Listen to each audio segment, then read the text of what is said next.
Hello दोस्तों, तो इस वीडियो में हम सीखेंगे परिमेय और अपरिमेय संख्या के बारे में। तो चलिए इसको हम सॉल्व करते हैं। और बता दें, अगर आपने अभी तक चैनल को सब्सक्राइब नहीं किया है तो चैनल को सब्सक्राइब कर लीजिएगा। संख्याएं जो हमारी स्टार्ट होती हैं वो सम्मिश्र संख्या से स्टार्ट होती हैं। सम्मिश्र संख्या, जिसको हम कॉम्प्लेक्स नंबर बोलते हैं। ये दो प्रकार से विभाजित होती है, वास्तविक संख्या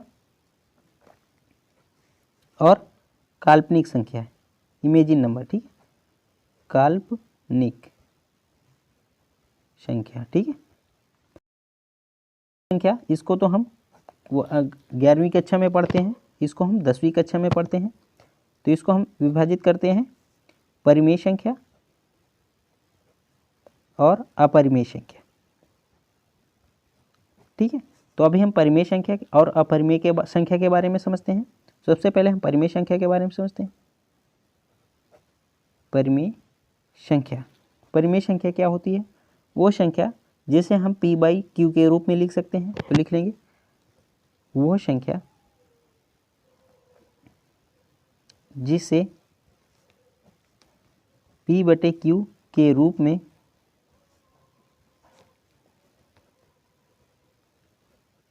लिखा जा सकता है। ठीक है, और उसका HCF या बोले मासा 1 होना चाहिए, और उसका मासा 1 होना चाहिए। और P और Q पूर्णांक होने चाहिए। और क्या होना चाहिए? Q जो है कि डज नॉट इक्वल टू 0, मतलब Q 0 नहीं होना चाहिए। ये इतनी शर्ती आपको याद रखना है। हालांकि ये चीज़ हमें यहाँ पे लिखना चाहिए, हमने इसको पहले लिख दिया। ठीक है, P और Q पूर्णांक मतलब ये हुआ 1 2 3 4 5 अनंत तक।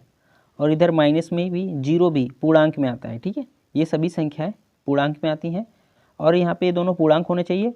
Q जो है कि 0 नहीं होना चाहिए। P 0 चलेगा, लेकिन Q 0 नहीं होना चाहिए। ठीक है, और यहाँ पे HCF मतलब मासा 1 होना चाहिए, और उसे हम P/Q के रूप में लिख सकते हैं। अब हम एग्जाम्पल समझते हैं। जैसे हमने लिखा 5/4, यह एक अपरिमेय संख्या है, क्योंकि इन दोनों में कुछ कॉमन है नहीं, कॉमन है, केवल एक कॉमन है। तो ये HCF क्या है? 1 है। अब जैसे लिख दें 3/2, इन दोनों के बीच में कुछ कॉमन है, 1 कॉमन है, तो इनका HCF 1। तो ये क्या हम P/Q में, जैसे हमने लिखा 5, अब इसको हम P/Q के रूप में कैसे लिखें? इसके नीचे 1 लिख सकते हैं ना, क्योंकि 1 लिखा जा सकता है, तो इसे हम P/Q के रूप में लिख लिया। इसका HCF भी 1 आएगा। इसका दोनों को मासा लेंगे HCF, तो भी 1 ही आएगा। अब जैसे यहाँ पे लिख दें 4/6। अब बताओ ये अब परिमेय संख्या है कि नहीं? परिमेय संख्या, इन दोनों का HCF पहले देखो, HCF आ रहा है कि नहीं? 1। HCF मतलब मासा इन दोनों का 1 नहीं है, मासा इन दोनों का 2 है। तो ये परिमेय संख्या नहीं है।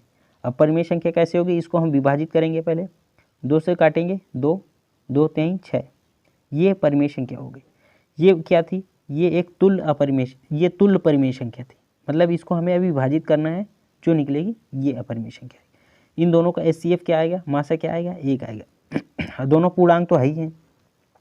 जैसे यहाँ पे हम लिख दें 4/0, ये एक परिमेय संख्या है कि नहीं? यह एक परिमेय संख्या नहीं, क्योंकि यहाँ पे Q जो है कि वो 0 आ गया। यहाँ पे सफा हमने लिख दिया है Q 0 नहीं होना चाहिए। यहाँ पे ये P हो गया, Q हो गया, तो Q 0 आ गया। तो ये क्या? अपरिमेय संख्या है, ये परिमेय संख्या नहीं है। ठीक है, अब जैसे लिख दें 4/5, ये भी एक परिमेय संख्या है ना। और यहाँ पे जैसे लिख दें 0/6, ये परिमेय संख्या है कि नहीं? ये बताओ। ये परिमेय संख्या है, क्योंकि यहाँ पे P 0 है, Q तो 0 नहीं है ना, केवल हमें यहाँ पे Q 0 नहीं होना चाहिए। P 0 हो चलेगा, लेकिन Q 0 नहीं होना चाहिए। तो ये एक अपरिमेय संख्या परिमेय संख्या है। ठीक है, अब क्वेश्चन आता है 0 एक परिमेय संख्या है कि नहीं? 0 एक परिमेय संख्या है। क्योंकि इसे हम p/q के रूप में लिख सकते हैं। कोई भी संख्या हो उसके नीचे हम 1 लिख सकते हैं, ठीक है, ये चीज़ आपको समझना है। तो यहाँ पे 0 है, इसके नीचे हम 1 लिख सकते हैं, तो इसे हम p/q के रूप में लिख लेंगे। अब एक शर्त है, q 0 नहीं होना चाहिए, यहाँ पे q 0 नहीं है, ये p हो गया q हो गया, यहाँ पे q 0 नहीं है, ठीक है। तो ये हम परिमेय संख्या के बारे में समझ चुके हैं। अब हम अपरिमेय संख्या के बारे में समझते हैं। अपरिमेय संख्या, ठीक है, वो संख्या जिसे हम p/q के रूप में नहीं लिख सकते हैं। लिख दिया यहाँ पे p/q के रूप में नहीं लिखा जा सकता, नहीं लिखा जा सकता, ठीक है, वो अपरिमेय संख्या होती है। p/q के रूप में किसे नहीं लिखा जा सकता? जैसे √3 है, √2 है, √5 है, √7 है। अगर हम √2 का मान निकालते हैं, √2 का मान, तो क्या आता है 1 4 1 4 1 डॉट डॉट डॉट डॉट, मतलब ये कहीं समाप्त ही नहीं होता है, ये चलता ही जाएगा, कहीं समाप्त ही नहीं होगा। जैसे √3 का मान निकालते हैं 1 4 7 3 2 डॉट डॉट डॉट, ये भी कहीं समाप्त ही नहीं होता, मतलब उसे हम p/q के रूप में लिख ही नहीं सकते, ये कहीं समाप्त ही नहीं होगा, तो उसे हम अपरिमेय संख्या बोलते हैं। जो भी संख्या रूट में होगी, जो एक पूर्ण संख्या नहीं होगी, अर्थात जिसका वर्गमूल पूरा पूर्णांक नहीं आएगा, तो वो एक अपरिमेय संख्या होती है। जैसे √3 हो गया, √2 हो गया, √4 का तो वर्गमूल निकल आता है ना, 2 आ जाता है, तो √4 तो अपरिमेय संख्या होगी नहीं, क्योंकि उसका वर्गमूल 2 आ जाता है। √6 हो गया, √7 हो गया, √8 हो गया, ये सभी अपरिमेय संख्या हैं। अब यहाँ पे समझ लो एक और, ये रूट वाली संख्या इसीलिए अपरिमेय संख्या है क्योंकि इनका जो है कि दशमलव मान कहीं रुकता ही नहीं है, ये है एक अशांत बोल सकते हैं इनको हम, ठीक है।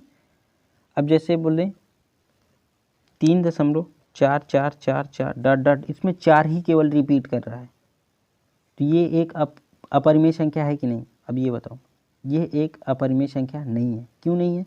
क्योंकि हम इसको 3 प्लस ये 4 रिपीट हो रहा है ना, तो 4/9 कर सकते हैं, ये हमने कक्षा 9 में पढ़ा हुआ है, ठीक है। अगर कोई संख्या रिपीट हो रही है उसको हम भिन्न में, मतलब अंश और हर में बना सकते हैं।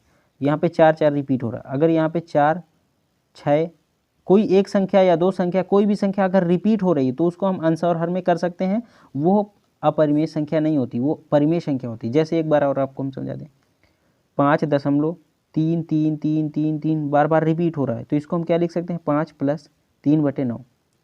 ये चीज़ हम समझा रखे हैं पिछली 9वीं कक्षा में, ठीक है। तो ये एक परिमेय संख्या होती है, अपरिमेय नहीं होती। अगर यहीं पे छोड़कर आ जाता 5 3 4 5 6 7 फिर 3 फिर 4 फिर 8 9 10, यहाँ पे रिपीट नहीं करता है, यहाँ पे कहीं भी रिपीट 3 4 5 6, इसके बाद 3 4 8 7 6, मतलब रिपीट ही नहीं करता है।